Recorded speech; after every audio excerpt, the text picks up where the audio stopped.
هلمند کې د لړمانو د روزلو فارم جوړ شوی، خو د لړم ګټه څه ده، ولې ساتل کیږي او څومره قیمت لري؟ د پوهېدو لپاره مطلب تر پایه راسره وګورئ. ګرانو لیدونکو السلام علیکم. د هلمند په مرکز لښکرګاه کې د لومړي ځل لپاره د خصوصي سکتور لخوا د لړمانو د روزنې یو فارم جوړ او ګټې اخیستنې ته وسپارل شو. د هلمند د کرنې او مالدارۍ رئیس زلمي الکو وویل چې په دغه فارم کې 14,000 لړمان روزل کیږي. دوی وایي چې د دغه فارم جوړېدل به د هلمند ولایت د لړمانو د قاچاق مخنیوي کې مرسته وکړي.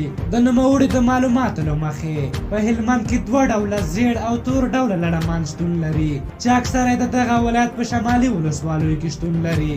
په دغه فارم کې چې تر دا مهاله 14,000 لړمان راټول شوي، روزونکي له حکومت څخه ورته د نړیوال بازار پیدا کولو غوښتنه کوي.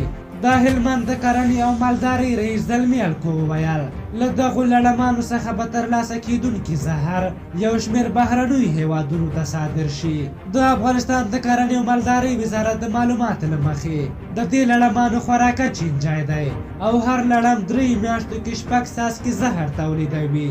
د بزنس انسایډر ویب سایټ د معلوماتو په اساس د لړم زهر په نړۍ کې تر ټولو لوړه بیه لرونکي مایعات دي چې 1 لیتر یې حتی 10 میلیونه او 3 لکه ډالره بیه لري.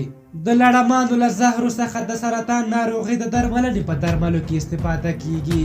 د لومړي ځل لپاره د لړمانو فارم په هرات ولایت کې جوړ شو چې وروسته د افغانستان په ځینو نورو ولایتونو کې هم ورته فارمونه جوړ شول. په هر حال تاسو دغه پرمختګونو ته په کومه سترګه ګورئ؟